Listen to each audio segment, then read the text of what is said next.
ਸਤਿ ਸ਼੍ਰੀ ਅਕਾਲ। ਤੁਸੀਂ ਵੇਖ ਰਹੇ ਹੋ ਪੰਜਾਬ ਮੇਲ USA TV। ਮੈਂ ਹਾਂ ਸੰਜੀਵ ਯਸ਼ ਖੰਨਾ। ਸਵਾਗਤ ਤੁਹਾਡਾ ਪੰਜਾਬ ਫੋਕਸ ਦੇ ਵਿੱਚ। ਸਟੂਡੀਓਜ਼ ਦੇ ਵਿੱਚ ਮੇਰੇ ਨਾਲ ਮੌਜੂਦ ਨੇ ਬਲਕਾਰ ਸਿੰਘ। ਪੰਜਾਬ ਮੇਲ USA TV ਚੈਨਲ ਦੇ ਪਿਆਰੇ ਦਰਸ਼ਕੋ, ਨਿੱਘੀ ਜੀ ਆਇਆਂ ਨੂੰ। ਤੁਹਾਨੂੰ ਪਤਾ ਹੈ ਕਿ ਅਸੀਂ ਸਿਆਸੀ ਮੁੱਦਿਆਂ ਨਾਲ ਤੁਹਾਨੂੰ ਸਾਂਝ ਪਾਉਂਦੇ ਹਾਂ ਅਤੇ ਅੱਜ ਦਾ ਜਿਹੜਾ ਮੁੱਦਾ ਹੋਏਗਾ ਬਿਲਕੁਲ ਤੁਹਾਡੇ ਨਾਲ ਜੱਜਦਾ ਹੋਏਗਾ ਔਰ ਤੁਹਾਨੂੰ ਪਤਾ ਵੀ ਹੋਏਗਾ। ਅਤੇ ਮੇਰੀ ਗੁਜ਼ਾਰਿਸ਼ ਹੈ ਖੰਨਾ ਜੀ ਨੂੰ ਕਿ ਖੰਨਾ ਜੀ ਉਹ ਮੁੱਦਾ ਲੈ ਕੇ ਆਉਣ। ਉਹ ਕਿਹੜਾ ਮੁੱਦਾ ਹੈ ਜਿਹੜਾ ਪੰਜਾਬ ਵਿੱਚ ਵਾਪਰਿਆ ਜਾਂ ਬਾਹਰਲੇ ਦੇਸ਼ ਵਿੱਚ? ਭਾਰਤ 'ਚ ਵਾਪਰਿਆ ਆਪਾਂ ਉਹ ਲੈਂਦੇ ਹਾਂ ਜੀ ਜੀ, ਵਾਹ। ਕਿ ਵਿਰੋਧੀ ਧਿਰਾਂ ਕਹਿ ਰਹੀਆਂ ਨੇ ਕਿ ਭਾਰਤੀ ਜਨਤਾ ਪਾਰਟੀ ਜੋ ਭਾਰਤ ਸਰਕਾਰ ਦੇ ਵਿੱਚ ਸਥਾਪਿਤ ਹੈ ਇਸ ਵਕਤ, ED, ਇਨਕਮ ਟੈਕਸ, ਜਿਹੜੀਆਂ ਜਾਂਚ ਏਜੰਸੀਆਂ ਨੇ, ਇਹਨਾਂ ਦੀ ਦੁਰਵਰਤੋਂ ਕਰਦੀ ਹੈ। ਹਾਂ, ਇਹ ਮੁੱਦਾ ਬੜੀ ਦੇਰ ਦਾ ਚੱਲਦਾ ਰਿਹਾ ਕਿਉਂਕਿ ਇਹਦੇ ਵਿੱਚ ਵਿਰੋਧੀ ਪਾਰਟੀਆਂ ਨਾਲ ਹੀ ਬਿਲਕੁਲ ਹੋਇਆ। ਇਹ ਜੋ ਕੁਛ ਏਜੰਸੀਆਂ ਨੇ ਉਹਨਾਂ ਦੀ ਪੁੱਛ ਪੜਤਾਲ ਕੀਤੀ ਆ, ਖਾਸ ਤੌਰ 'ਤੇ ਉਹਨਾਂ ਦੇ ਆਗੂ ਨੇ, ਉਹਨਾਂ ਦੇ ਨੇਤਾ ਨੇ, ਔਰ ਉਹਦੇ 'ਚ ED ਦੀ ਪੁੱਛ ਪੜਤਾਲ ਵੀ ਰਹੀ ਆ, CBI ਦੀ ਵੀ ਰਹੀ ਆ, ਔਰ ਹੋਰ ਜਾਂਚ ਏਜੰਸੀਆਂ ਜਿਹੜੀਆਂ ਨੇ ਭਾਰਤ ਵਿੱਚ, ਉਹਨਾਂ ਨੇ ਖੂਬ ਔਰ ਬੜੀ ਪੁੱਛ ਪੜਤਾਲ ਕਰਕੇ ਉਹਨਾਂ ਨੂੰ ਤੰਗ ਵੀ ਕੀਤਾ, ਮੈਂਟਲੀ ਟੌਰਚਰ ਵੀ ਕੀਤਾ। ਔਰ ਉਹ ਹੁਣ ਸਾਰੇ ਜਿਹੜੀਆਂ ਵਿਰੋਧੀ ਪਾਰਟੀਆਂ ਨੇ ਉਹ ਇਕੱਠੀਆਂ ਹੋ ਗਈਆਂ। ਇਕੱਠੀਆਂ ਹੋ ਕੇ ਉਹਨਾਂ ਇੱਕ ਮਤਾ ਪਕਾਇਆ ਕਿ ਅਸੀਂ ਹੁਣ ਇਹ ਸਾਰਾ ਪਾਰਲੀਮੈਂਟ 'ਚ ਵੀ ਇਹਦੇ 'ਤੇ ਡਿਸਕਸ ਕਰਾਂਗੇ ਔਰ ਅਸੀਂ ਕਹਾਂਗੇ ਕਿ ਉਹ ਜਿਹੜੀਆਂ ਜਾਂਚ ਏਜੰਸੀਆਂ ਨੇ ਉਹ ਸਾਰਾ ਕੁਛ ਇਹ ਭੇਦ, ਇਹ ਸਾਰਾ ਕੁਛ ਲੈਂਦੀਆਂ ਕਿੱਥੋਂ ਆ। ਜਦੋਂ ਕਿ ਉਹਨਾਂ ਦੇ ਖੜਗੇ ਸਾਹਿਬ ਨੇ ਕਿਹਾ, ਪ੍ਰਧਾਨ ਨੇ ਕਾਂਗਰਸ ਦੇ, ਔਰ ਪੰਜਾਬ 'ਚੋਂ ਵੀ ਵੜਿੰਗ ਸਾਹਿਬ ਨੇ ਕਿਹਾ ਕਿ ਜਿਨ੍ਹਾਂ ਦੀ ਪੁੱਛ ਪੜਤਾਲ ਹੋਈ ਆ ਉਹਨਾਂ ਵਿੱਚੋਂ ਨਿਕਲਿਆ ਕੁਝ ਨਹੀਂ। ਜਿਸ ਤਰ੍ਹਾਂ ਅਸੀਂ ਕਹੀਏ ਕਿ ਪੁੱਟਿਆ ਪਹਾੜ 'ਤੇ ਨਿਕਲਿਆ ਚੂਹਾ, ਕੁਛ ਨਹੀਂ ਨਿਕਲਿਆ। 3-3 ਘੰਟੇ 4-4 ਘੰਟੇ ਉਹਨਾਂ ਦੀ ਪੁੱਛ ਪੜਤਾਲ ਹੁੰਦੀ ਰਹੀ ਆ ਔਰ ਦਿੱਲੀ ਦੇ ਜਿਹੜੇ ਖਾਸ ਆਫਿਸ ਨੇ ਉਹਨਾਂ ਵਿੱਚ ਉਹਨਾਂ ਨੂੰ ਬੁਲਾ ਕੇ ਕੀਤਾ ਗਿਆ, ਜਿਹਦੇ ਵਿੱਚ ਪਹਿਲ ਤਾਂ ਰਾਹੁਲ ਗਾਂਧੀ ਨੂੰ ਬੁਲਾਇਆ ਗਿਆ ਸੀ, ਫਿਰ ਉਹਦੇ ਮਦਰ ਨੂੰ ਸੋਨੀਆ ਗਾਂਧੀ ਨੂੰ ਬੁਲਾਇਆ ਗਿਆ, ਪ੍ਰਿਯੰਕਾ ਨੂੰ ਬੁਲਾਇਆ ਗਿਆ ਔਰ ਉਹਦੇ ਵਿੱਚ ਹੋਰ ਵੀ ਜਿਹੜੇ ਉਹਨਾਂ ਦੇ ਨੇਤਾ ਨੇ ਉਹਨਾਂ ਨੂੰ ਇਸ ਪੁੱਛ ਪੜਤਾਲ ਦੇ ਵਿੱਚ ਲਿਆ ਕੇ ਉਹ ਕਟਹਿਰੇ 'ਚ ਖੜ੍ਹਾ ਕੀਤਾ ਗਿਆ ਤਾਂ ਕਿ ਉਹਨਾਂ ਨੂੰ ਇਹ ਸੀਗਾ ਕਿ ਇਹਨਾਂ ਨੇ ਜਦੋਂ ਰਾਜ ਸੀ ਇਹਨਾਂ ਦਾ, ਜੇ ਕਾਂਗਰਸ ਦਾ ਰਾਜ ਰਿਹਾ, ਰਾਜਨੀਤੀ ਰਹੀ ਆ, ਉਦੋਂ ਇਹਨਾਂ ਨੇ ਕਹਿੰਦੇ ਕਿ ਬੜੀ ਲੋਕਾਂ ਨਾਲ ਬਦਸਲੂਕੀ ਕੀਤੀ ਔਰ ਲੋਕਾਂ ਕੋਲ ਪੈਸਾ ਇਕੱਠਾ ਕੀਤਾ ਔਰ ਇਹਨਾਂ ਦੇ ਜਿਹੜੇ ਬੈਂਕ ਅਕਾਊਂਟ ਨੇ ਉਹ ਵੀ ਖੰਗਾਲੇ ਗਏ ਆ।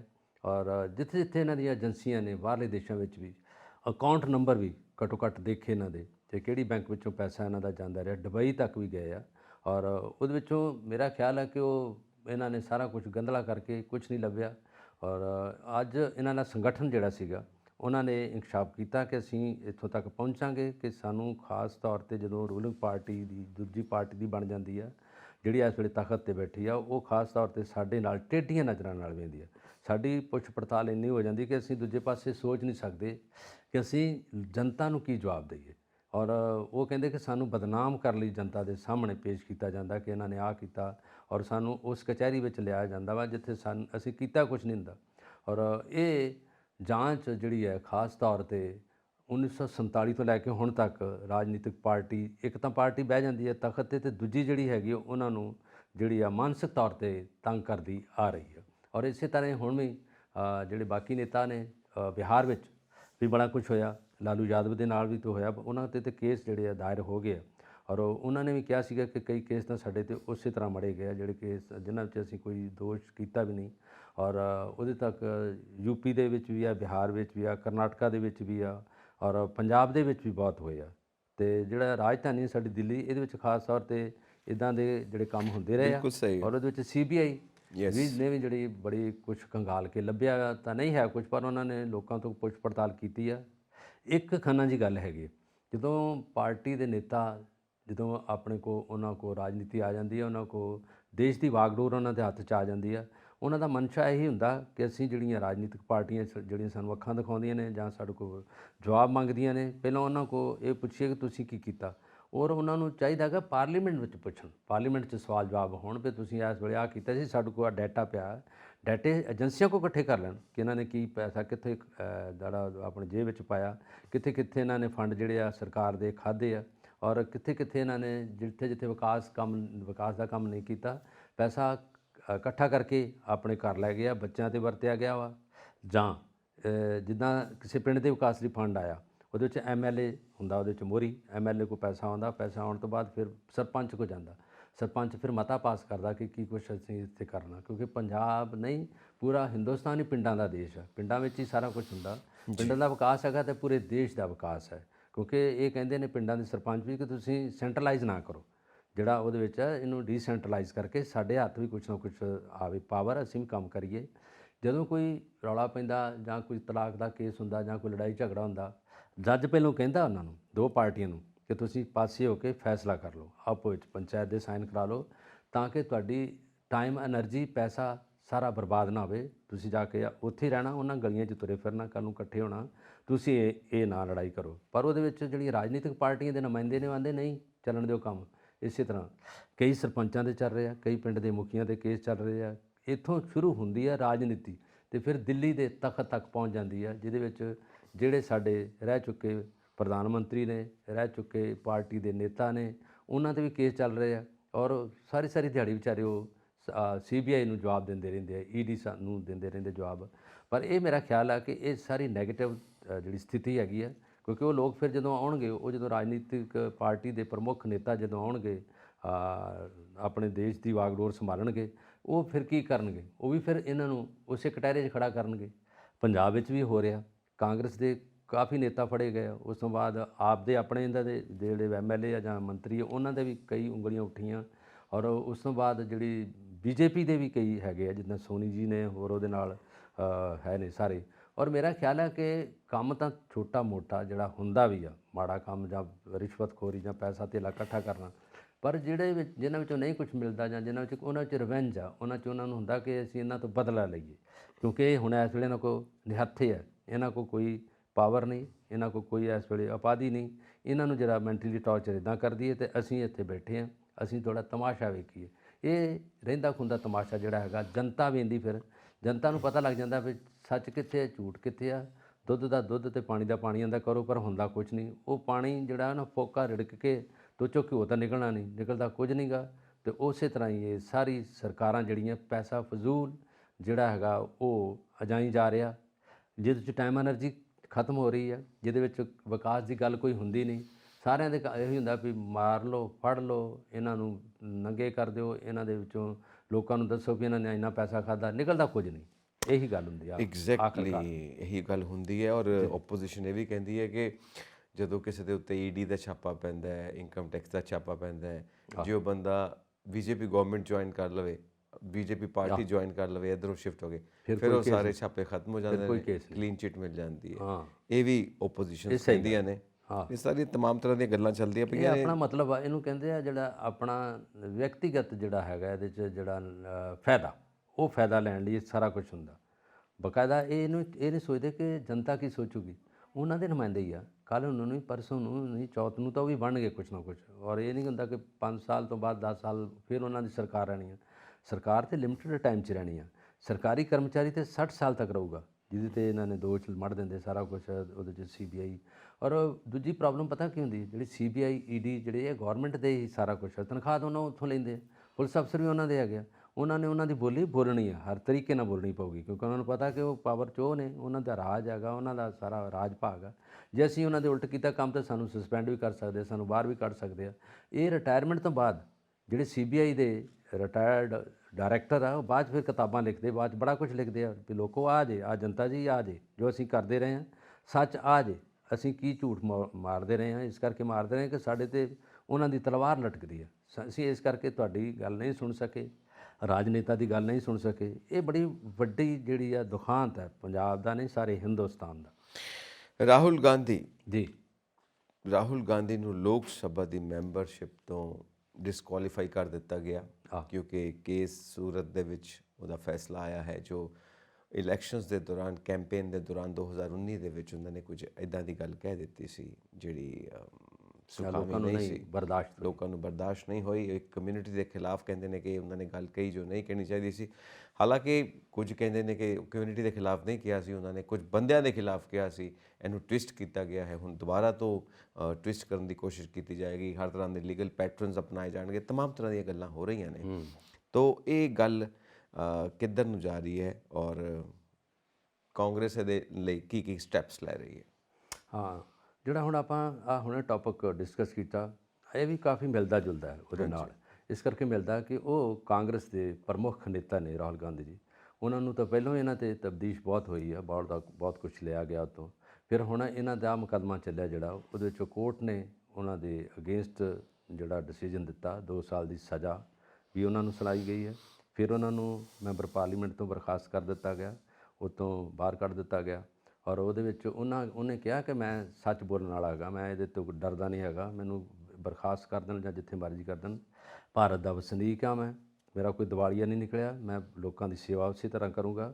ਉਹ ਕਹਿੰਦਾ ਕਿ ਮੇਰੀ ਜਿਹੜੀ ਭਾਰਤ ਜੋੜੋ ਯਾਤਰਾ ਸੀਗਾ ਉਹਦੇ ਤੋਂ ਇਹ ਬਖਲਾ ਗਿਆ, ਮੈਂ ਲੋਕਾਂ ਦੇ ਨੇੜੇ ਪਹੁੰਚਿਆ, ਲੋਕਾਂ ਨੇ ਮੈਨੂੰ ਬੜੀ ਵੱਡਾ ਵੈਲਕਮ, ਸਤਿਕਾਰ, ਪਿਆਰ, ਮੁਹੱਬਤ ਦਿੱਤੀ ਆ, ਮੈਂ ਲੋਕਾਂ ਦੇ ਨੇੜੇ ਆਇਆ। ਇਹਨਾਂ ਨੇ ਕਿਹਾ ਕਿ ਇਹਨੂੰ ਇਸ ਤਰ੍ਹਾਂ ਨਹੀਂ ਤਾਂ ਇਸ ਤਰ੍ਹਾਂ ਦੂਜੇ ਤਰੀਕੇ ਨਾਲ ਖੱਬੇ ਹੱਥ ਨਾਲ ਨਹੀਂ ਸੱਜੇ ਹੱਥ ਨਾਲ ਫੜ ਕੇ ਇਹਨੂੰ ਕਟਹਿਰੇ 'ਚ ਲੈ ਆਓ। ਹੁਣ ਉਹ ਇਹਨਾਂ ਨੇ ਇਹ ਕੀਤਾ, ਉਹਦੀ ਭੈਣ ਨੇ ਵੀ ਕਿਹਾ ਕਿ ਪ੍ਰਿਯੰਕਾ ਗਾਂਧੀ ਨੇ ਵੀ ਕਿਹਾ ਹੈਗਾ ਕਿ ਇਹ ਇੱਕ ਜੋ ਵੀ ਕੰਮ ਕਰਦੇ ਆ ਉਹ ਸੋਚ ਸਮਝ ਕੇ ਕਰਦੇ ਆ, ਉਹਨਾਂ ਨੇ ਕੋਈ ਇਸ ਤਰ੍ਹਾਂ ਦਾ ਮਾੜਾ ਚੰਗਾ ਨਹੀਂ ਸ਼ਬਦ ਬੋਲਿਆ। ਇਹਨਾਂ ਨੇ ਉਹਨਾਂ 'ਤੇ ਦੋਸ਼ ਲਾਏ ਸੀ ਕਿ ਉਪਨਾਮ ਜਿਹੜੇ ਉਹਨਾਂ ਨੇ ਵਰਤੇ ਆ ਪ੍ਰਾਈਮ ਮਿਨਿਸਟਰ ਲਈ ਔਰ ਬਾਕੀ ਹੋਰ ਨੇਤਾਵਾਂ ਲਈ ਵੀ, ਜਿਹੜੀ ਇਲੈਕਸ਼ਨ ਦੌਰਾਨ ਇਹ ਬੋਲੇ ਆ, ਕਿਉਂਕਿ ਉਦੋਂ ਵੀ ਇਹਨਾਂ 'ਤੇ ਦੋਸ਼ ਮੜੇ ਗਏ ਸੀਗੇ। ਔਰ ਉਹ ਹੁਣ ਜਦੋਂ ਕੋਰਟ ਨੇ ਕੀਤਾ ਕੇਸ, ਜਦੋਂ ਉਹਦੇ 'ਤੇ ਗਿਆ, ਸੁਣਵਾਈ ਹੋਈ ਆ, ਇਹ 'ਚ ਗਵਾਹ ਦੀ ਤਾਂ ਕੋਈ ਲੋੜ ਨਹੀਂ ਹੁੰਦੀ। ਕੋਰਟ ਦੇ ਜਿਹੜੇ ਜੱਜ ਨੇ ਉਹਨਾਂ ਨੇ ਜਿਹੜੀ ਜਿਊਰੀ ਬਣੀ ਉਹਨਾਂ ਨੇ ਇਹਨੂੰ 2 ਸਾਲ ਦੀ ਸਜ਼ਾ ਦੇ ਦਿੱਤੀ ਹੈ। ਲੱਗਦੇ ਹੱਥ ਇਹਨਾਂ ਨੂੰ ਜਿਹੜਾ ਉਹ ਪਾਰਲੀਮੈਂਟ ਦੇ ਮੈਂਬਰ ਤੋਂ ਵੀ ਬਰਖਾਸਤ ਕਰ ਦਿੱਤਾ। ਇਸ ਕਰਕੇ ਕਰਤਾ ਕਿ ਉੱਥੇ ਜਾ ਕੇ ਬੈਠੂਗਾ ਨਹੀਂ, ਉੱਥੇ ਜਾ ਕੇ ਰੌਲਾ ਨਹੀਂ ਪਾ ਸਕਦਾ, ਕਿਉਂਕਿ ਇਹਦੇ ਕੋਲ ਉਪਾਧੀ ਤਾਂ ਰਹੀ ਨਹੀਂ, ਉਹਦੇ ਤੇ ਨਹੀਂ ਰਿਹਾ। ਹਾਲਾਂਕਿ ਇਲੈਕਸ਼ਨ ਦੇ ਦੌਰਾਨ ਜਿੱਤ ਕੇ ਮੈਂਬਰ ਪਾਰਲੀਮੈਂਟ ਬਣ ਕੇ ਉੱਥੇ ਪਹੁੰਚਿਆ। ਹੁਣ ਇਹ ਮਸਲਾ ਵੀ ਇਸ ਵੇਲੇ ਬੜਾ ਗੁੰਝਲਦਾਰ ਹੈ। ਗੁੰਝਲਦਾਰ ਇਸ ਕਰਕੇ ਹੈ ਕਿ ਪ੍ਰਮੁੱਖ ਨੇਤਾ ਹੈਗਾ ਖੜਕੇ ਸਾਹਿਬ, ਜਿਹੜੇ ਹੈਗੇ ਮਲਕਾਰਜਨ ਜੀ ਖੜਕੇ, ਜਿਹੜੇ ਨੇ ਇਹਨਾਂ ਦੇ ਪ੍ਰਧਾਨ ਨੇ ਕਾਂਗਰਸ ਦੇ, ਤੇ ਇਹ ਰਾਹੁਲ ਗਾਂਧੀ ਜੀ ਵੀ ਪ੍ਰਧਾਨ ਰਹਿ ਚੁੱਕੇ ਆ, ਸਾਬਕਾ ਪ੍ਰਧਾਨ ਨੇ ਕਾਂਗਰਸ ਦੇ। ਬੇਸਿਕਲੀ ਜਿਹੜੀ ਪਾਰਟੀ ਹੈਗੀ ਇੱਕੋ ਹੀ ਆ, ਕਾਂਗਰਸ ਜਿਹੜੀ ਮੇਜਰ ਪਾਰਟੀ ਹੈ। ਬਾਕੀ ਛੋਟੀਆਂ ਪਾਰਟੀਆਂ, ਖੇਤਰੀ ਪਾਰਟੀਆਂ ਜਾਂ 1-2 ਪਾਰਟੀਆਂ ਹੋਰ ਵੀ ਨੇ ਨਾਲ ਇਹਨਾਂ ਦੇ, ਉਹ ਸਾਰੀਆਂ ਇਹਨਾਂ ਦੀ ਹਮਾਇਤ 'ਚ।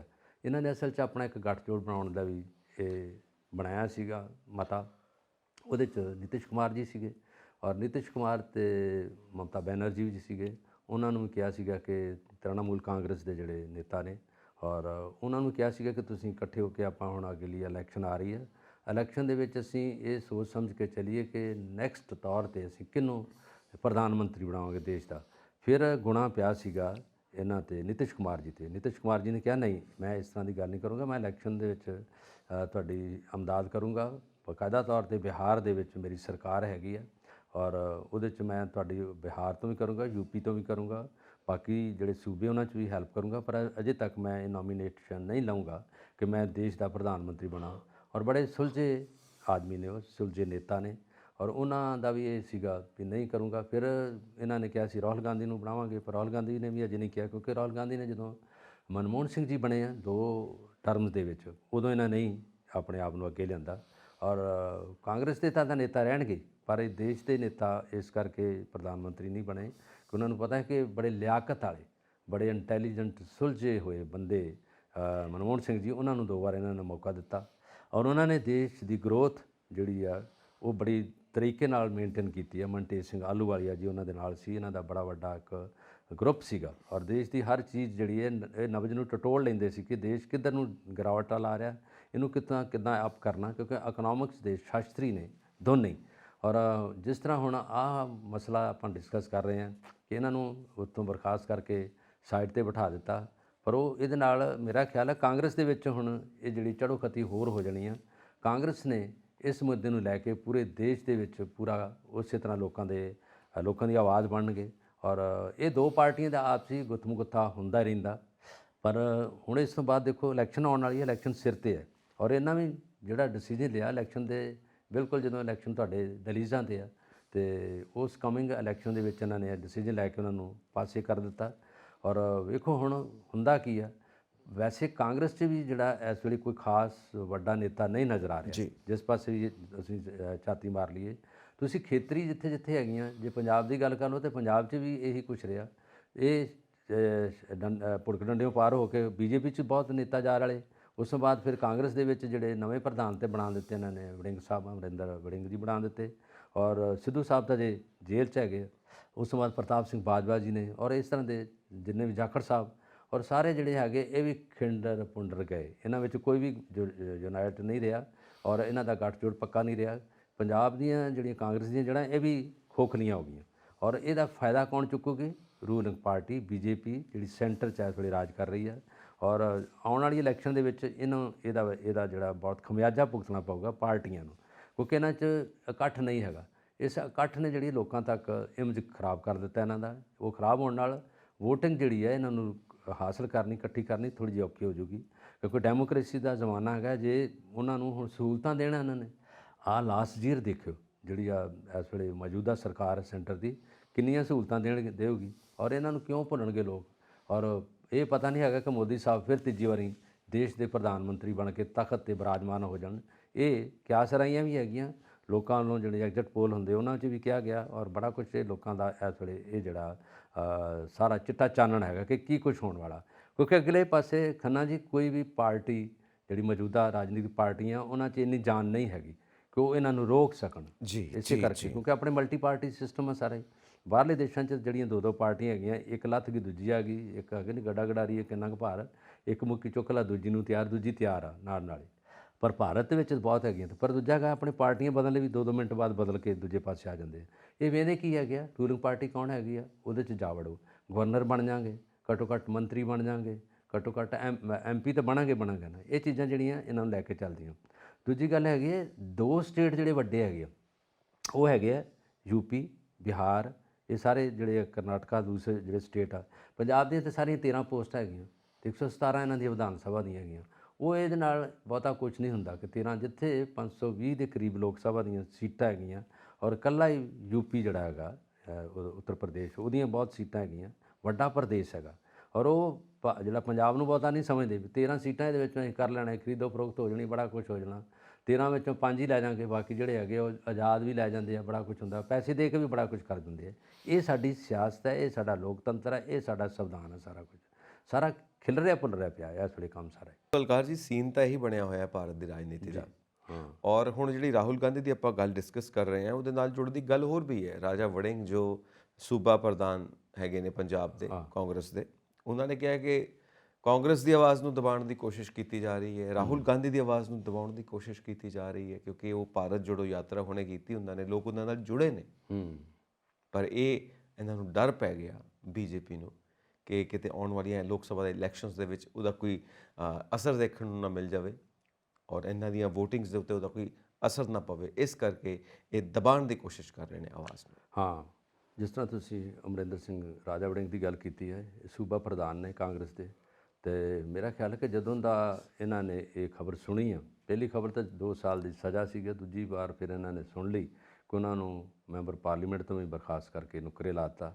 ਔਰ ਇਹਨਾਂ ਨੇ ਬਾਕਾਇਦਾ ਤੌਰ 'ਤੇ ਕਿਹਾ ਕਿ ਇਹ ਜਿਹੜੀ ਆ ਬਦਲਾਖੋਰੂ ਨੀਤੀ ਆ, ਇਹਦੇ ਵਿੱਚ ਜੇ ਉਹਨਾਂ ਨੂੰ ਇਹ ਕੰਮ ਕਰ ਲਿਆ ਜਾਂ ਉਹ ਕਰ ਲਿਆ, ਪਰ ਇਹਦੇ ਵਿੱਚ ਹੁੰਦੇ ਉਹ ਕਦੀ ਐਡੇ ਵੱਡੇ ਨੇਤਾ ਨੇ ਜਾਂ ਕੁਛ ਹੈਗਾ, ਉਹਨਾਂ ਦਾ ਘਰਾਣਾ ਹੈਗਾ, ਰਾਜ ਘਰਾਣਾ, ਉਹ ਇਸ ਤਰ੍ਹਾਂ ਦੇ ਬਦਲਾਖੋਰੂ ਨੀਤੀ ਤੋਂ ਕਦੀ ਡਰ ਨਹੀਂ ਸਕਦੇ।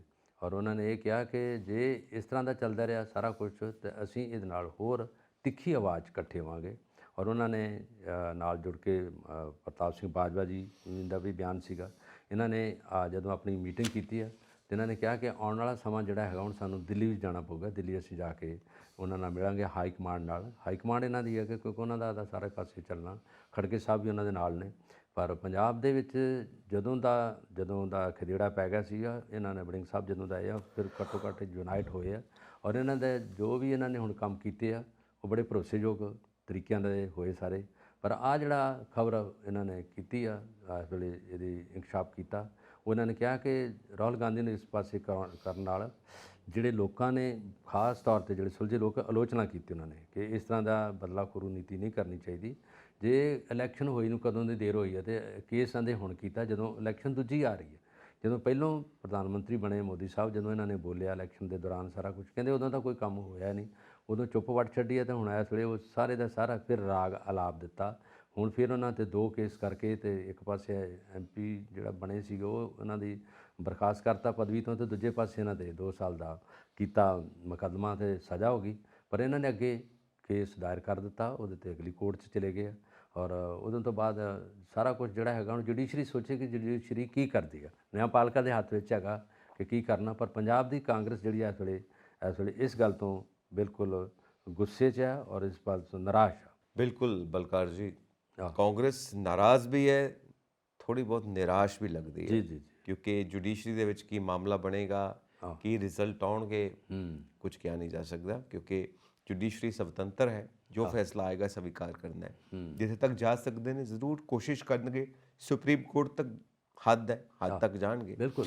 ਸੋ ਦੇਖੋ ਕੀ ਬਣਦਾ ਇਸ ਗੱਲ ਦਾ। ਹਾਂ ਪੰਜਾਬ ਦੇ ਵਿੱਚ ਜੋ ਕਈ ਦਿਨਾਂ ਤੋਂ ਘਟਨਾ ਚੱਲਦੀ ਪਈ ਹੈ ਅੰਮ੍ਰਿਤਪਾਲ ਸਿੰਘ ਦੀ ਗ੍ਰਿਫਤਾਰੀ ਨੂੰ ਲੈ ਕੇ, ਉਹ ਹਜੇ ਤੱਕ ਉਹਦਾ ਕੋਈ ਰਿਜ਼ਲਟ ਨਹੀਂ ਸਾਹਮਣੇ ਆ ਰਿਹਾ, ਔਰ ਪੁਲਿਸ ਲੱਗੀ ਹੋਈ ਹੈ, ਤਹਿਕੀਕਾਤ ਕਰ ਰਹੀ ਹੈ, ਖੋਜ ਕਰ ਰਹੀ ਹੈ, ਕਿੱਥੇ ਲੱਭਦੇ ਨੇ, ਦੇਖੋ ਕੀ ਬਣਦਾ ਇਸ ਦਾ। ਕਿਉਂਕਿ ਇਸ ਵਕਤ ਪਬਲਿਕ ਦੇ ਵਿੱਚ ਵੀ ਕਨਫਿਊਜ਼ਨ ਹੈ, ਔਰ ਚੈਨਲਸ ਦੇ ਉੱਤੇ ਵੀ ਤਰ੍ਹਾਂ ਤਰ੍ਹਾਂ ਦੀਆਂ ਗੱਲਾਂ, ਡਿਬੇਟਸ ਦੇਖਣ ਨੂੰ ਮਿਲਦੇ ਨੇ, ਤੇ ਸੋਸ਼ਲ ਮੀਡੀਆ ਦੇ ਉੱਤੇ ਵੀ ਕਈ ਵੀਡੀਓਜ਼ ਨੇ ਬੜੀਆਂ ਵਾਇਰਲ ਹੋ ਰਹੀਆਂ ਨੇ, ਬਹੁਤ ਕੁਝ, ਮਤਲਬ ਖਬਰਾਂ ਦਾ ਬਾਜ਼ਾਰ ਬਿਲਕੁਲ ਗਰਮ ਹੈ। ਸਹੀ ਗੱਲ। ਸੋ ਅੰਮ੍ਰਿਤਪਾਲ ਦਾ ਹੁਣ ਕਿੱਦਾਂ ਕੇਸ ਇਹਨਾਂ ਨੇ ਹੈਂਡਲ ਕਰਨਾ ਹੈ, ਇਹਦੇ ਬਾਰੇ ਜੋ ਤੁਹਾਨੂੰ ਜਾਣਕਾਰੀ ਹੈ। ਹਾਂ, ਇਹ ਮਾਮਲਾ ਛਿੜੇ ਨੂੰ ਹੁਣ 10 ਦਿਨ ਹੋ ਗਏ। ਕਦੀ ਤਾਂ ਇਹਨਾਂ ਨੇ ਕਹਿਤਾ ਕਿ ਅਸੀਂ ਪਟਿਆਲੇ ਵੱਲ ਨੂੰ ਜਾਂਦਾ ਵੇਖਿਆ, ਕਦੀ ਕਹਿ ਰਿਹਾ ਸ਼ਾਹਕੋਟ ਤੋਂ ਇਹ ਇੱਕ ਹਰਿਆਣੇ ਵੱਲ ਨੂੰ ਚਲੇ ਗਿਆ, ਔਰ ਹਰਿਆਣੇ 'ਚ ਜਾ ਕੇ ਉਹ ਕੋਈ ਬੀਬੀ ਬਲਜੀਤ ਕੌਰ ਆ, ਉਹਨਾਂ ਨੂੰ ਗਏ ਉਹਨਾਂ ਦੇ ਘਰ। ਉਸ ਤੋਂ ਪਤਾ ਲੱਗਾ ਉਹ ਪਿੱਪਲਜੀਤ ਸਿੰਘ ਆ ਮੁੰਡਾ, ਉਹਦੇ ਨਾਲ ਸੀਗੇ। ਉਹ ਗਏ ਉੱਥੋਂ, ਤੋਂ ਜਦੋਂ ਉੱਥੇ ਪਹੁੰਚਿਆ ਤਾਂ ਉਹਨਾਂ ਘਰ ਦੀ ਜਿਹੜੀ ਹੈ ਇਹਨਾਂ ਨੇ ਤਲਾਸ਼ੀ ਲਈ ਹੈ, ਸਾਰਾ ਕੁਝ ਕੀਤਾ। ਜਦੋਂ ਕਿਸੇ ਨੇ ਭੇਜ ਦਿੱਤਾ, ਫਿਰ ਉਹਨਾਂ ਨੂੰ, ਉਹ ਬੀਬੀ ਨੂੰ ਤਾਂ ਇਹਨਾਂ ਨੇ ਗ੍ਰਿਫਤਾਰ ਕੀਤਾ, ਪਰ ਹੁਣ ਦੁਬਾਰਾ ਛੱਡ ਦਿੱਤਾ। ਪਰ ਬਰਾਮਦ ਨਹੀਂ ਹੋਏ ਉੱਥੋਂ, ਅੰਮ੍ਰਿਤਪਾਲ ਜੀ ਉੱਥੇ ਨਹੀਂ ਮਿਲੇ। ਔਰ ਉਸ ਤੋਂ ਬਾਅਦ ਇਹਨਾਂ ਨੇ ਕਿਹਾ ਜੀ ਉਹ ਤਾਂ ਹੁਣ ਨੇਪਾਲ ਦੀ ਬਾਉਂਡਰੀ 'ਚ, ਨੇਪਾਲ ਕ੍ਰਾਸ ਕਰ ਗਏ। ਹੁਣ ਜਿਹੜੀ ਚੌਕਸੀ ਸਾਰੀ ਨੇਪਾਲ ਦੇ ਬਾਰਡਰ ਏਰੀਏ 'ਤੇ ਪੂਰੀ ਦੀ ਪੂਰੀ ਹੈਗੀ ਆ, ਲੰਘਦੇ ਵੜਦੇ ਜਿਹੜੀ ਵੀ ਉਹਨਾਂ ਦੀ ਤਲਾਸ਼ੀ ਹੁੰਦੀ ਆ, ਪੁੱਛਤਾਛ ਵੀ ਹੁੰਦੀ ਆ। ਜਦੋਂ ਖੰਨਾ ਜੀ 78 ਬੰਦੇ ਇਹਨਾਂ ਨੇ ਮੁੰਡੇ ਗ੍ਰਿਫਤਾਰ ਕਰ ਲਏ ਇਹਦੇ ਪੰਜਾਬ 'ਚ ਆ ਕੇ।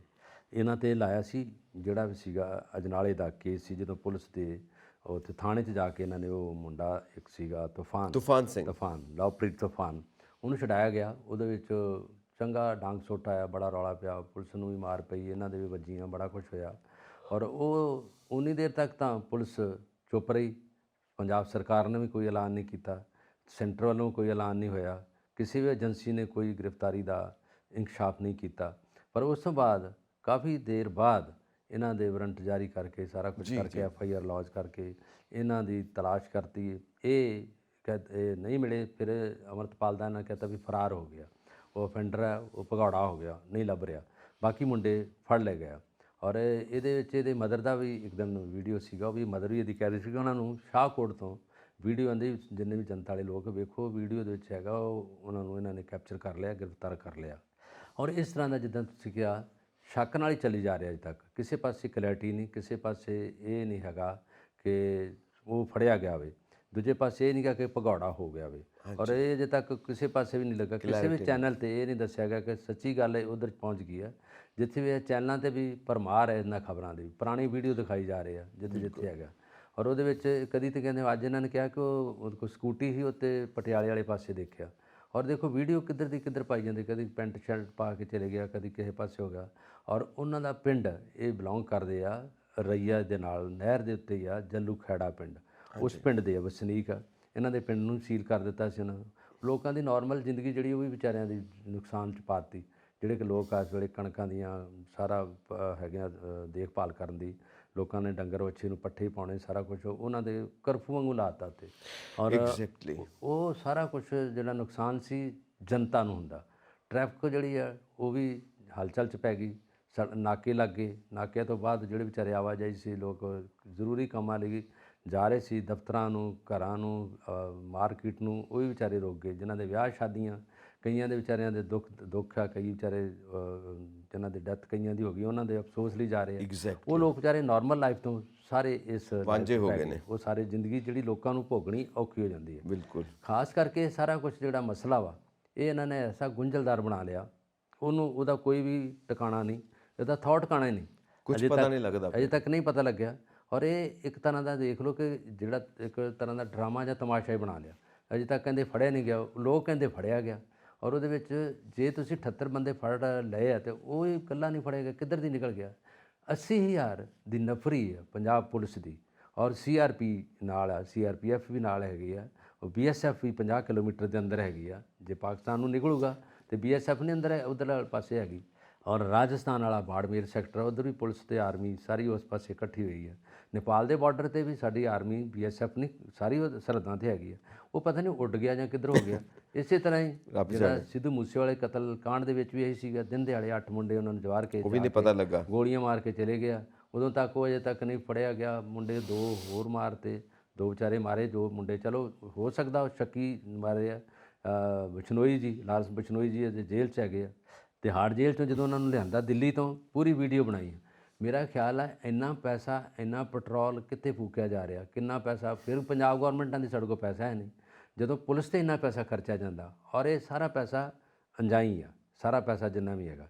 ਫਿਰ ਸਿਕਿਉਰਿਟੀ ਕੀ ਕਰਦੀ ਹੈ, ਜਿਹੜੀਆਂ ਗੁਫੀਆ ਏਜੰਸੀਆਂ ਉਹ ਕੀ ਕਰਦੀਆਂ, ਉਹਨਾਂ ਨੂੰ ਪਤਾ ਕਿੱਧਰ ਨੂੰ ਤੁਰਿਆ ਕਿੱਧਰ ਨੂੰ ਗਿਆ। ਇੱਕ ਮਿੰਟ ਦੀ ਚਾਲ ਦਾ ਪਤਾ ਲੱਗ ਜਾਂਦਾ ਨਾ। ਬਿਲਕੁਲ ਇਹਨਾਂ ਦੀ ਕਾਬਲੀਅਤ ਉੱਤੇ ਇੱਕ ਸਵਾਲੀਆ ਨਿਸ਼ਾਨ ਹੈ, ਇਹਨਾਂ ਏਜੰਸੀਜ਼ ਦੀ ਕਾਬਲੀਅਤ ਉੱਤੇ, ਪੁਲਿਸ ਫੋਰਸ ਦੇ ਉੱਤੇ, ਇਹ ਸਾਰੀ ਐਡਮਿਨਿਸਟ੍ਰੇਸ਼ਨ ਦੇ ਉੱਤੇ ਇੱਕ ਸਵਾਲੀਆ ਨਿਸ਼ਾਨ ਹੈ, ਇਹਨਾਂ ਦੀ ਪਰਫਾਰਮੈਂਸ ਉੱਤੇ ਸਵਾਲੀਆ ਨਿਸ਼ਾਨ। ਹੁਣ ਆਪਾਂ ਗੱਲ ਕਰਦੇ ਹਾਂ ਕਿਸਾਨੀ ਦੀ, ਕਿਉਂਕਿ ਸੂਬਾ ਸਾਡਾ ਖੇਤੀ ਪ੍ਰਧਾਨ ਸੂਬਾ ਹੈ ਜੀ। ਤਾਂ ਜਿਹੜੇ ਧਨਾੜ ਕਿਸਾਨ ਨੇ ਉਹਨਾਂ ਦੀ ਜਿਹੜੀ ਬਿਜਲੀ ਮੁਫਤ ਕੀਤੀ ਗਈ ਹੈ ਉਹਨੂੰ ਸਟਾਪ ਕੀਤਾ ਜਾਏਗਾ। ਨਵੀਂ ਨੀਤੀ ਦੇ ਮੁਤਾਬਿਕ ਜ਼ਰੂਰਤਮੰਦਾਂ ਨੂੰ ਬਿਜਲੀ ਮੁਫਤ ਦਿੱਤੀ ਜਾਏਗੀ। ਨੰਬਰ 2, ਮੀਂਹ ਪੈ ਰਿਹਾ ਕਈ ਦਿਨਾਂ ਤੋਂ, ਤਾਂ ਕਣਕ ਦੀ ਫਸਲ ਹੈ ਸਾਡੀ, ਗੜੇ ਤਾਂ ਨਹੀਂ ਪਏ, ਬਲਕਿ ਗੜਿਆਂ ਵਰਗਾ ਹੀ ਕੰਮ ਹੋ ਗਿਆ, ਕਿਤੇ ਕਿਤੇ ਗੜੇ ਵੀ ਪਏ ਨੇ। ਸੋ ਮੁਆਵਜ਼ਾ ਦੇਣ ਦੀ ਵੀ ਗੱਲ ਹੋ ਰਹੀ ਹੈ। ਤਾਂ ਇਹ 2 ਅਸੀਂ ਖਬਰਾਂ ਇਕੱਠੀਆਂ ਲਵਾਂਗੇ, ਫਿਰ ਆਪਾਂ ਵਾਈਂਡ ਅਪ ਕਰਦੇ ਹਾਂ ਆਪਣੇ ਪ੍ਰੋਗਰਾਮ ਨੂੰ ਜੀ। ਇੱਕ ਤਾਂ ਜਿਹੜੀ ਬਿਜਲੀ ਮੁਫਤ ਧਨਾੜ ਕਿਸਾਨਾਂ ਨੂੰ ਨਹੀਂ ਦੇਣੀ, ਦੂਜਾ ਇਹ ਜਿਹੜਾ ਮੁਆਵਜ਼ਾ ਹੈ ਤਕਰੀਬਨ 25% ਦਾ ਵਾਧਾ ਇਹਦੇ 'ਚ ਕੀਤਾ ਗਿਆ ਹੈ। ਇਹ ਮਸਲਾ ਤਾਂ ਇਸ ਵੇਲੇ ਜਿਹੜਾ ਹੈਗਾ ਭਖਿਆ ਪੂਰਾ ਪੰਜਾਬ 'ਚ, ਇਸ ਕਰਕੇ ਭਖ ਗਿਆ ਕਿ ਇੱਕ ਤਾਂ ਇਹਨਾਂ ਨੇ ਜਿਹੜੀ ਕਿਸਾਨ ਨੀਤੀ ਆ ਉਹ ਨਵੀਂ ਬਣਾਉਣ ਦੀ ਜਿਹੜੀ ਆ ਉਹ ਐਲਾਨ ਕਰ ਦਿੱਤਾ। ਉਹਦੇ ਵਿੱਚ ਇਹ ਹੈਗਾ ਕਿ ਜਿਹੜੀ ਨੀਤੀ ਦੇ ਵਿੱਚ ਹੈਗਾ ਕਿ ਜਿਹੜਿਆਂ ਨੂੰ ਬਿਜਲੀ ਮੁਫਤ ਮਿਲਦੀ ਸੀ ਮੋਟਰ ਚਲਾਉਣ ਦੇ ਵਿੱਚ, ਪਾਣੀ ਚਲਾਉਣ ਜਿਹੜਾ ਆਉਂਦਾ ਸੀ ਖੇਤਾਂ ਨੂੰ ਸਿੰਜਣ ਦੇ ਲਈ, ਉਹ ਹੁਣ ਉਹਨਾਂ ਨੂੰ ਮੁਫਤ ਬਿਜਲੀ ਨਹੀਂ ਦਿੱਤੀ ਜਾਊ। ਜਿਹੜੇ ਧਨਾੜ ਕਿਸਾਨ ਮਤਲਬ ਹੈਗਾ ਕਿ ਜਿਹਨਾਂ ਕੋਲ ਜ਼ਮੀਨ ਜ਼ਿਆਦਾ, ਔਰ ਉਹਦੇ ਵਿੱਚ ਕਿਸਾਨਾਂ ਨੇ ਕਿਹਾ, ਨਾਲ ਉਹਨਾਂ ਨੇ ਜਵਾਬ ਮੁੜਦਾ ਦਿੱਤਾ। ਉਹਨਾਂ ਨੇ ਕਿਹਾ ਕਿ ਬਾਕੀ ਸੂਬਿਆਂ 'ਚ ਪਤਾ ਕਰ ਲਓ, ਬਾਕੀ ਸੂਬਿਆਂ 'ਚ ਫਰੀ ਹੈ, ਪੰਜਾਬ 'ਚ ਇਹਨੂੰ ਕਿਉਂ ਕੱਟ ਲਾ ਰਹੇ ਜੇ। ਔਰ ਉਹਦੇ ਵਿੱਚ ਉਹਨਾਂ ਨੇ ਕਿਹਾ ਕਿ ਜਿਹੜੇ 5 ਕਿੱਲੇ ਦੇ ਜਾਂ 7 ਕਿੱਲੇ ਦੇ ਕਿਸਾਨ ਹੈ ਉਹਨਾਂ ਨੂੰ ਮਿਲੂਗੀ ਮੁਫਤ ਬਿਜਲੀ, ਦੂਜਿਆਂ ਨੂੰ ਨਹੀਂ। ਅਸਲ 'ਚ ਇਹ ਪਹਿਲਾਂ ਕਾਂਗਰਸ ਦੇ ਟਾਈਮ 'ਤੇ ਹੋ ਗਿਆ ਸੀਗਾ, ਉਹਨਾਂ ਨੇ ਕਰਤਾ ਸੀ ਇਹਨਾਂ ਨੂੰ, ਜਿਹੜੇ ਕਿਸਾਨ ਧਨਾੜ ਉਹਨਾਂ ਨੂੰ ਕਹਿੰਦੇ ਸੀ ਫਰੀ ਬਿਜਲੀ ਲੈਣਗੇ ਅਤੇ ਉਹਨਾਂ ਦਾ ਬਿੱਲ ਨਹੀਂ ਆਊਗਾ, ਉਹਨਾਂ ਦੀ ਮੋਟਰਾਂ ਚੱਲਣਗੀਆਂ, ਲਗਾਤਾਰ ਪਾਣੀ ਆਊਗਾ, ਸਾਰਾ ਕੁਝ। ਔਰ ਉਹਦੇ ਤੋਂ ਬਾਅਦ BJP ਆਈ, ਉਹਨਾਂ BJP ਨੇ ਬਾਕੀ ਸਾਰਿਆਂ ਨੂੰ ਕਰ ਦਿੱਤਾ। BJP ਦੀ ਜਦੋਂ ਉੱਤੋਂ ਆਇਆ, ਇਹਨਾਂ ਨੇ ਕਹਿਤਾ ਵੀ ਸਾਰਿਆਂ ਨੂੰ ਮਿਲ ਕੇ ਅਸੀਂ ਦੇਵਾਂਗੇ। ਉਹ ਸੈਂਟਰ ਗੌਰਮੈਂਟ ਦੇ ਵੱਲੋਂ ਕੀਤਾ ਗਿਆ ਔਰ ਸਟੇਟਾਂ 'ਚ ਵੀ ਲਾਗੂ ਹੋ ਗਿਆ। ਔਰ ਉਹ ਹੁਣ ਜਿੰਨੇ ਵੀ ਧਨਾੜ ਕਿਸਾਨ ਨੇ, ਜੇ ਧਨਾੜ ਦਾ ਮਤਲਬ ਜਿਹਨਾਂ ਕੋਲ ਜ਼ਮੀਨ ਜ਼ਿਆਦਾ, ਜਿਹੜੇ ਛੋਟੇ ਵਿਚਾਰੇ ਹੈਗੇ ਜ਼ਮੀਨ ਵਾਲੇ ਮਿਡਲ, ਉਹਨਾਂ ਕੋਲ ਤਾਂ 7 ਕਿੱਲੇ 5 ਕਿੱਲੇ 4 ਕਿੱਲੇ ਵਾਲੇ ਛੋਟੇ ਗਰੀਬ ਕਿਸਾਨ ਨੇ, ਉਹਨਾਂ ਕੋਲ ਉਹ ਤਾਂ ਵਿਚਾਰਿਆਂ ਨੂੰ ਚਾਹੀਦਾ ਹੈਗਾ। ਜਿਸ ਤਰ੍ਹਾਂ ਬਿਜਲੀ ਆਪਾਂ ਬਾਕੀ ਜਨਰਲ ਕੈਟਾਗਰੀ ਨੂੰ ਦੇਤੀ 600 ਕਿਲੋਮੀਟਰ, ਤੇ ਇਹਨਾਂ ਨੂੰ ਦੇਤੀ ਦੂਜਿਆਂ ਨੂੰ ਜਿਹੜੇ 600 ਕਿਲੋਵਾਟ, ਜਿਹੜੇ ਅਨੁਸੂਚਿਤ ਜਾਤੀ ਦੇ ਲੋਕ ਨੇ ਉਹਨਾਂ ਨੂੰ। ਪਰ ਉਹਦੇ 'ਚ ਵੀ ਇੱਕ ਰੱਖਿਆ ਸੀਗਾ ਜਿਹੜੀ 600 ਯੂਨਿਟ ਜਾਊਗੀ, ਉਹਦੇ ਵਿੱਚ ਜਿਹੜਾ ਤਾਂ ਜਨਰਲ ਕੈਟਾਗਰੀ ਦਾ ਹੈਗਾ, ਜਿਹੜੇ ਉੱਪਰਲੇ ਯੂਨਿਟ ਹੈਗੇ ਆ, ਜੇ 300 ਤੋਂ 600 ਤੋਂ ਉੱਪਰ ਚਲੇ ਗਏ ਉਹਨਾਂ ਦੇ, ਤੇ ਫਿਰ ਉਹ ਸਾਰੇ ਦੇ ਦੇਊਗਾ। ਅਤੇ ਜਿਹੜਾ ਗਰੀਬ ਆਦਮੀ ਆ ਉਹ ਜੇ 600 ਤੱਕ ਯੂਨਿਟ ਤੋਂ ਉੱਪਰ ਚਲੇ ਗਿਆ, ਜੇ ਉਹਨੇ 55 ਯੂਨਿਟ ਉੱਤੇ ਬਾੜ ਲਏ 655 ਤੇ ਉਹਨੂੰ ਇਕੱਲੇ 55 ਦਾ ਦੇਣਾ ਪਊ। ਇਹ ਸੀ ਕੰਮ ਗਿਆ। ਔਰ ਇਹ ਕਿਸਾਨਾਂ ਦੇ ਵਿੱਚ ਵੀ ਥੋੜ੍ਹੀ ਜਿਹੀ ਗੱਲ ਨਹੀਂ ਉਹਨਾਂ ਨੇ ਮੰਨੀ। ਉਹਨਾਂ ਨੇ ਕਿਹਾ ਨਹੀਂ, ਜੇ ਕਿਸਾਨਾਂ ਨੂੰ ਦੇਣੀ ਤਾਂ ਸਾਰਿਆਂ ਨੂੰ ਦਿਓ, ਦੂਜਿਆਂ ਨੂੰ ਨਹੀਂ। ਔਰ ਤੇ ਇਸੇ ਤਰ੍ਹਾਂ ਨਾਲ ਲੱਗਦਾ ਦੂਜਾ ਮਸਲਾ ਕਿਹਾ ਤੁਸੀਂ ਖੰਨਾ ਜੀ, ਉਹ ਇਹ ਹੈਗਾ ਕਿ ਜਿਹੜਾ ਇਸ ਵੇਲੇ ਪਾਣੀ ਇੰਨਾ ਜ਼ਿਆਦਾ ਫਸਲਾਂ 'ਚ ਆ ਗਿਆ ਬਾਰਿਸ਼ ਦਾ, ਔਰ ਗੜੇ ਵੀ ਪਏ ਆ, ਉਹਦੇ ਵਿੱਚ ਕਣਕਾਂ ਪੱਕਣ 'ਤੇ ਆਈਆਂ ਸੀਗੀਆਂ, ਅਤੇ ਜਦੋਂ ਸਿੱਟੇ ਜਿਹੜੇ ਆ ਹਵਾ 'ਚ ਲੱਗੀ ਅਤੇ ਡਿੱਗ ਪਏ, ਕਣਕ ਡਿੱਗ ਪਈ, ਫਸਲ ਡਿੱਗ ਪਈ। ਡਿੱਗਣ ਨਾਲ ਸਿੱਟੇ ਜਿਹੜੇ ਪੁੰਗਰਾਉਣਗੇ, ਉਹਨਾਂ ਦੇ ਝਾੜ 'ਚ ਬਹੁਤ ਘਾਟਾ ਪਊਗਾ, ਝਾੜ ਉਹਨਾਂ ਨਹੀਂ ਰਹੂਗਾ ਜਿੰਨਾ ਝਾੜ ਪਹਿਲੋਂ ਹੁੰਦਾ ਸੀਗਾ। ਇਸ ਕਰਕੇ ਇਹਨਾਂ ਨੇ ਕਿਹਾ ਕਿ ਇਹਦੀ ਗਿਰਦਾਵਰੀ ਹੋ ਗਈ ਹੈ, ਔਰ ਮੁੱਖ ਮੰਤਰੀ ਪੰਜਾਬ ਮਾਨ ਨੇ ਕਹਿਤਾ ਕਿ ਇਹਦੀ ਗਿਰਦਾਵਰੀ ਕਰੋ। ਪਟਵਾਰੀ ਨੂੰ ਆਰਡਰ ਹੋ ਗਿਆ ਵੀ ਉਹਨਾਂ ਨੇ ਕਿਹਾ ਤੁਸੀਂ ਸਾਰੇ ਇਲਾਕੇ 'ਚ ਘੁੰਮ ਕੇ ਉਹਦੀ ਗਿਰਦਾਵਰੀ ਕਰਕੇ ਦੱਸੋ ਕਿੱਥੇ ਕਿੱਥੇ ਕਿੰਨਾ ਨੁਕਸਾਨ ਹੋਇਆ। 25% ਜਿਹੜਾ ਆਂਦੇ ਪਿਛਲੇ ਮੁਆਵਜ਼ੇ ਨਾਲੋਂ ਜ਼ਿਆਦਾ ਮੁਆਵਜ਼ਾ ਦਿੱਤਾ ਜਾਊਗਾ। ਉਹ ਸਾਰਿਆਂ ਨੂੰ ਇਹਨਾਂ ਨੇ ਇਹ ਨੋਟਿਸ ਦੇ ਦਿੱਤਾ, ਤਹਿਸੀਲਦਾਰਾਂ ਨੂੰ ਔਰ ਪਟਵਾਰੀਆਂ ਨੂੰ।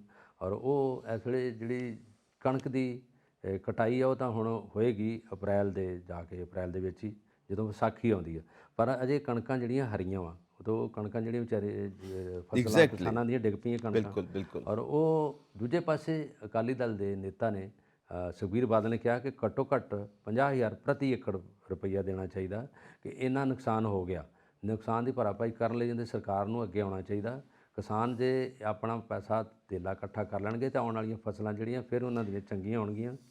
ਪੂਰੇ ਕੇਂਦਰ 'ਚ ਜੇ ਜਾਂਦੇ 60% ਦਿੰਦੇ ਆ, ਜਿਹੜਾ 60% ਜਿਹੜੀ ਆ ਇਹਨਾਂ ਦੀ ਕੰਟਰੀਬਿਊਸ਼ਨ ਆ ਉਹ ਆਂਦੇ ਤਾਂ ਦੀ ਦੇਣਗੇ ਸੈਂਟਰ ਨੂੰ ਜੇ ਇਹਨਾਂ ਨੂੰ ਮੁਆਵਜ਼ਾ ਦਿੱਤਾ ਜਾਊਗਾ। ਜੇ ਮੁਆਵਜ਼ਾ ਨਹੀਂ ਦਿੱਤਾ ਗਿਆ ਤਾਂ ਕਣਕ ਕਿੱਥੋਂ ਲਿਆਉਣਗੇ। ਔਰ ਉਹਨਾਂ ਨੇ ਇਹ ਵੀ ਕਿਹਾ ਕਿ MSP ਜਿਹੜੀ ਆਉਣੀ ਕਣਕ ਦਾ ਰੇਟ ਜਿਹੜਾ ਇਹਨਾਂ ਨੇ ਤੈਅ ਕੀਤਾ ਹੁੰਦੇ ਉਹ ਵੀ ਪਤਾ ਕਰਨਾ ਚਾਹੀਦਾ ਕਿ ਉਹ ਇਸ ਵੇਲੇ ਕਿੰਨਾ ਵਾ ਕਣਕ ਆਉਣ ਵਾਲੀ ਹੈ। ਔਰ ਕਿਸਾਨ ਉਡੀਕ 'ਚ ਹੀ ਹੈਗੇ ਆ। ਕਿਸਾਨ ਤਦੇ ਧਰਨੇ 'ਤੇ ਧਰਨਾ ਦੇ ਦਿੰਦੇ ਆ ਤਾਂ ਉਹ ਪੁੱਛਦੇ ਵੀ ਸਾਨੂੰ ਪਤਾ ਦੱਸੋ ਕਿ ਅਗਲੀ ਕਣਕ ਜਿਹੜੀ ਆ ਕਿੰਨੇ ਪ੍ਰਤੀ ਕੁਇੰਟਲ ਵਿਕੂਗੀ, ਨਹੀਂ ਕਿ ਅਸੀਂ ਪਿਛਲੇ ਪੁਰਾਣੇ ਜਿਹੜੇ ਆ ਭਾਅ 'ਤੇ ਨਹੀਂ ਵੇਚਾਂਗੇ। ਉਹ ਕਹਿੰਦੇ ਤੂੜੀ ਜਿਹੜੀ ਆ ਉਹ ਵੀ ਇੰਨੀ ਮਹਿੰਗੀ ਵਿਕਦੀ ਆ ਔਰ ਉਹ ਵੇਚ ਜਾਂਦੇ ਆ ਜਿਹੜੇ ਲੈ ਕੇ ਜਾਂਦੇ ਮੁੜ ਕੇ ਮੁੱਲ ਉਦੋਂ ਮੁੜ ਕੇ ਕੁੱਪ ਬੰਨ੍ਹ ਕੇ ਜਾਂ ਮੂਸਲ ਬੰਨ੍ਹ ਕੇ ਰੱਖ ਲੈਂਦੇ ਆ। ਕਿਸਾਨ ਵਿਚਾਰਾ ਫਿਰ ਉੱਧਰ ਵੇਂਦਾ ਰਹਿੰਦਾ। ਇਸੇ ਕਰਕੇ ਦੋ ਜਿਹੜੇ ਮਸਲੇ ਆ ਪੰਜਾਬ ਵਿੱਚ ਇਸ ਵੇਲੇ ਪੂਰੇ ਪੱਕੇ ਹੋਏ ਨੇ ਜੀ। ਸੋ ਬਲਕਾਰ ਜੀ, ਇਹ ਤਾਂ ਸਾਰੇ ਪੱਕੇ ਹੋਏ ਮਸਲੇ ਨੇ ਆ ਤੇ ਇਹਨਾਂ ਬਾਰੇ ਆਪਾਂ ਜਾਣਕਾਰੀ ਦਿੱਤੀ ਆਪਣੇ ਦਰਸ਼ਕਾਂ ਨੂੰ। ਹਾਂ, ਤੇ ਅਸੀਂ ਆਪਣੇ ਦਰਸ਼ਕਾਂ ਨੂੰ ਇਹ ਗੁਜ਼ਾਰਿਸ਼ ਕਰਦੇ ਹਾਂ ਕਿ ਆਪਣੇ ਬਣਦੇ ਵਿਚਾਰ ਸਾਨੂੰ ਜ਼ਰੂਰ ਇਨਬਾਕਸ ਕਰੋ। ਸਾਡਾ ਚੈਨਲ ਪੰਜਾਬ ਮੈਲ USA TV ਸਬਸਕ੍ਰਾਈਬ ਕਰੋ ਜੀ। ਸੋ ਚਲਿਏ ਬਲਕਾਰ, ਬਿਲਕੁਲ ਜ਼ਰੂਰ ਸਤਿ ਸ੍ਰੀ ਅਕਾਲ।